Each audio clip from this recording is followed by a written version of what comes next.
வாழ்க வையகம், வாழ்க வையகம், வாழ்க வளமுடன். குரு வாழ்க, குருவே துணை. மனவளக்கலை உறவுகளுக்கு கோபாலின் வணக்கங்களும் வாழ்த்துக்களும்.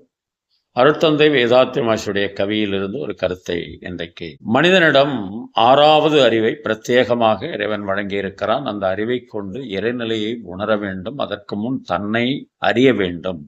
Self realization and God realization என்று சொல்வார். தன்னை அறிந்த பிறகு தெய்வ நிலையை உணர வேண்டும் என்பதற்காக அருட்தந்தை அற்புதமான ஒரு கவி எழுதியிருப்பார்கள். இறைநிலையே அறிவாக இருக்கும்போது, இறைநிலையே அறிவாக இருக்கும்போது, இவ்வறிவை சிலை வடிவத்தெல்லை கட்டி, இவ்வறிவை சிலை வடிவத்தெல்லை கட்டி, குறைகள் போக்க பொருள் புகழ் செல்வாக்கு வேண்டி, குறைகள் போக்க பொருள் புகழ் செல்வாக்கு வேண்டி, கும்பிட்டு பலன் கண்ட வரையில் போதும், கும்பிட்டு பலன் கண்ட வரையில் போதும்.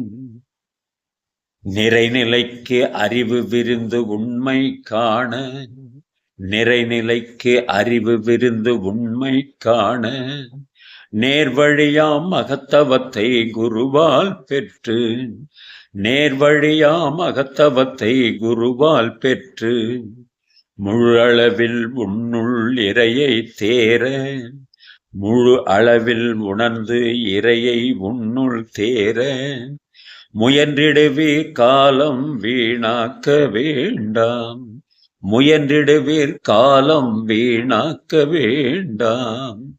வாழ்க வளமுடன். அதாவது இறைநிலையே நமக்குள் அறிவாக இருக்கின்ற போது, அந்த அறிவை நாம் சிலை வடிவத்தில் எல்லை கட்டி அவரவர்கள் விருப்பத்திற்கு ஏற்ற மாதிரி சிலைகளை வடிவமைத்துக் கொண்டு, மனிதனே வடிவமைத்து விட்டு மனிதனே அதனிடம் வேண்டுகோள் வைத்து எனக்கு இதை செய்ய வேண்டும் அதை செய்ய வேண்டும் என்று கேட்கிறார். இது பழகிவிட்டது. அதையெல்லாம் மாற்றிக்கொள்ளுங்கள் என்கிறார் வேதாத்திரி மகர்ஷி. முற்காலத்தில் அறிவு போதிய வளர்ச்சி பெறவில்லை, விஞ்ஞானம் வளர்ச்சி பெறவில்லை, காந்தம் கண்டுபிடிக்கப்படவில்லை. அதனால் சிலை வடிவத்தில் நம்முடைய அறிவை எல்லை கட்டி இதை எல்லாம் வல்ல தெய்வத்தை எண்ணி வணங்க வேண்டும் என்றுதான் முதலில் உருவாக்கினார்கள். ஆனால் காலத்தால் அது மறந்து போய் அதையே கும்பிட வேண்டிய கட்டாயத்திற்கு மனிதன் தள்ளப்பட்டு விட்டான். அதனால் அறிவு விரியவே இல்லை. அதே குறுகிய எல்லையிலேயே சிலை வணக்கம் உருவ வழிபாடிலேயே இருக்கிறான்.